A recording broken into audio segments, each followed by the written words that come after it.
ভারতবর্ষের আধ্যাত্মিক আকাশে যে কজন নক্ষত্র ধ্রুবতারার মতো উজ্জ্বল হয়ে আছেন, স্বামী বিবেকানন্দ তাদের মধ্যে অগ্রগণ্য। কিন্তু বিবেকানন্দ কেবল একজন সন্ন্যাসী বা ধর্মপ্রচারক ছিলেন না, তিনি ছিলেন আধুনিক ভারতের এক অনন্য শিক্ষাগুরু। আজকের দ্রুতগতি সম্পূর্ণ পৃথিবীতে আমরা তথ্যের পাহাড়ের নিচে চাপা পড়ে যাচ্ছি। আমাদের কাছে অগাধ তথ্য আছে, ডিগ্রির লম্বা তালিকা আছে, কিন্তু কোথাও যেন প্রকৃত মানুষ হয়ে ওঠার উপাদানের বড়ই অভাব। স্বামীজি আজ থেকে বহু বছর আগে ঠিক এই সংকটটিই অনুভব করেছিলেন। তিনি বুঝেছিলেন যে শিক্ষা কেবল অন্য সংস্থানের ব্যবস্থা করে কিন্তু আত্মবিশ্বাস জাগিয়ে তোলে না, তা আসলে প্রকৃত শিক্ষাই নয়।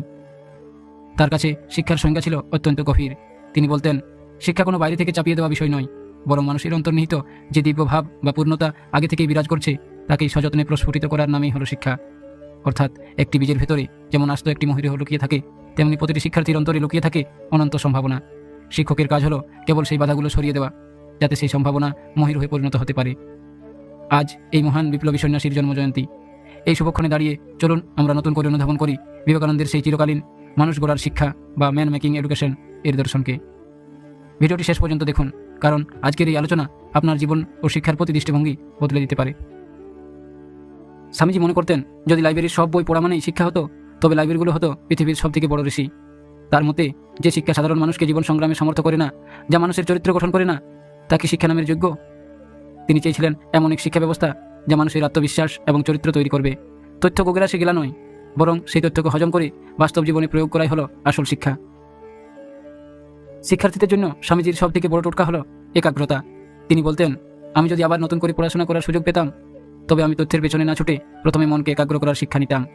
তিনি বিশ্বাস করতেন, মনের শক্তি যখন কোনো একটি বিশেষ বিন্দুতে কেন্দ্রীভূত হয়, তখন পৃথিবীর কোনো রহস্যই মানুষের কাছে অজানা থাকে না।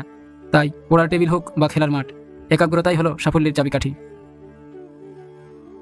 স্বামীজির শিক্ষার মূল উদ্দেশ্য ছিল মানুষ হওয়া। তিনি চাইতেন আমাদের শিক্ষা ব্যবস্থা হোক এমন, যা আমাদের স্বনির্ভর হতে শেখাবে, যাতে মানুষ নিজের পায়ে নিজে দাঁড়াতে পারে। চরিত্র গঠন করবে, যেখানে সততা এবং নৈতিকতা থাকবে সবার উপরে। শিক্ষা হৃদয়ের প্রসার ঘটাবে, শুধু মাথা খাটিয়ে পণ্ডিত হওয়া নয়, বরং অন্যের দুঃখে প্রাণ কাঁদে এমন মানুষ তৈরি হওয়া। স্বামীজি একটি অদ্ভুত কথা বলেছিলেন, গীতা পাঠ অপেক্ষা ফুটবল খেলা ভালো। এর মানে এই নয় যে তিনি ধর্মগ্রন্থকে ছোট করেছিলেন। তিনি বোঝাতে চেয়েছিলেন, দুর্বল শরীর নিয়ে কোনো বড় কাজ করা সম্ভব নয়। শিক্ষা সম্পূর্ণ হয় তখনই যখন শরীর লোহার মতো শক্ত আর মন বজ্রের মতো দৃঢ় হয়। উপসংহারে এসে এই কথা বলা যায়, স্বামীজির মতে প্রতিটি ছাত্র বা ছাত্রীর উচিত নিজের উপর বিশ্বাস রাখা। আপনি যদি মনে করেন আপনি দুর্বল, তবে আপনি দুর্বল হবেন। আর যদি মনে করেন আপনি সব পারেন, তবে একদিন আপনি অসাধ্য সাধন করবেন।